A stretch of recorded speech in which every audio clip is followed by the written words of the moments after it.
দাদা দিদির যে সেটিং এটা প্রমাণিত। দাদা আইন পাঠিয়েছে, দিদি লাগু করে দিচ্ছে, এখানে আর কিচ্ছু বলার নেই। উনি কি পৈতৃক সম্পত্তি পেয়েছেন পশ্চিমবাংলার মানুষকে, না জনগণকে ধোকা দিচ্ছেন, না সংখ্যালঘুদের বোকা পেয়েছেন যে সংখ্যালঘুদের বোকা বানিয়ে গাছের মাথায় তুলে দিয়ে 5 ডিসেম্বর 5 দিন সময় নিয়ে গাছের গোড়া কেটে দিচ্ছেন, আমাদেরকে নিয়ে ছেলেখেলা করছেন। রাজ্য সরকারকে জবাব দিতে হবে, কারণ তিনি আমাদেরকে প্রতিশ্রুতি দিয়েছিলেন এই রাজ্য ওয়াকফ কার্যকরী হতে দিব না, অথচ কার্যকরী হলো কেন, কার স্বার্থে? মুখ্যমন্ত্রী বরাবরই বাংলার সংখ্যালঘু মুসলিমদের ধোঁকা দিয়ে এসছেন। এবারেও এই ওয়াকফ ইস্যুতে তিনি আরো একবার পশ্চিমবঙ্গের মুসলিমদেরকে ধোঁকা দিয়ে বুঝিয়ে দিলেন যে তিনি আসলেই মুসলিমদের ভালো চান না। এই মুখ্যমন্ত্রীর দ্বারা যতবার আমরা আশ্বস্ত হয়েছি, এক জায়গায় কোনায় ঠেসে আমাদেরকে ফেলে দিয়েছে। মুসলমানদের ইমোশন নিয়ে, সংখ্যালঘুদের ইমোশন নিয়ে উনি বরাবর টিস্যু পেপারের মতো ব্যবহার করেন। Use and throw. ভোট আসলে মুসলমান দরদি, ভোট চলে গেলে আবার শেষ। মুখ্যমন্ত্রী প্রতিশ্রুতি ভঙ্গ করেছেন এবং তার বিরুদ্ধে আজকে আলিয়া বিশ্ববিদ্যালয়ের পড়ুয়ারা তারা পথে নেমেছেন। মুখ্যমন্ত্রী মমতা বন্দ্যোপাধ্যায় বলেছিলেন যে পশ্চিমবঙ্গে ওয়াকফ লাগু হতে দেব না, কিন্তু পশ্চিমবঙ্গে ওয়াকফ আইন লাগু হয়ে গেছে।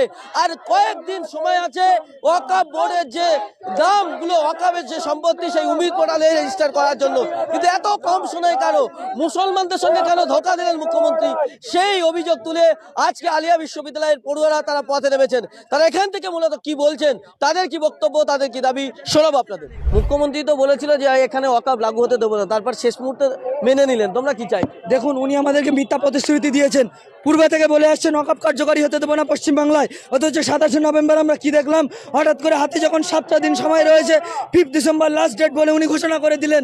উনি কি পৈতৃক সম্পত্তি পেয়েছেন পশ্চিমবাংলার মানুষকে, না জনগণকে ধোকা দিচ্ছেন, না সংখ্যালঘুদের বোকা পেয়েছেন যে সংখ্যালঘুদের বোকা বানিয়ে গাছের মাথায় তুলে দিয়ে 5 ডিসেম্বর 5 দিন সময় নিয়ে গাছের গোড়া কেটে দিচ্ছেন, আমাদেরকে নিয়ে ছেলেখেলা করছেন। রাজ্য সরকারকে জবাব দিতে হবে, কারণ তিনি আমাদেরকে প্রতিশ্রুতি দিয়েছিলেন এই রাজ্য ওয়াকফ কার্যকরী হতে দিব না, অথচ কার্যকরী হলো কেন, কার স্বার্থে? ওনার কারণে আমাদের সম্পত্তি আমরা এখন আপলোড করতে পারিনি। যদি ওনার কারণে কোনো ক্ষতি হয়েছে, উনি যেহেতু দায়িত্ব নিয়েছিলেন, ওনাকে দায়িত্ব নিয়ে 1 বছর ডেট এক্সটেনশন করতে হবে। না হলে আজকে আপনারা দেখলেন ট্রেলার, সামনে আমরা ব্রিগেডের ঘোষণা দিয়েছি, আমরা প্রস্তুতিও নিচ্ছি।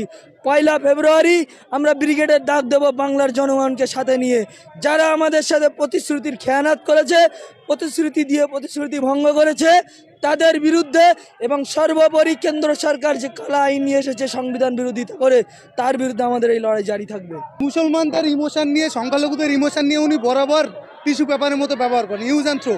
ভোট আসলে মুসলমান দরদি, ভোট চলে গেলে আবার শেষ।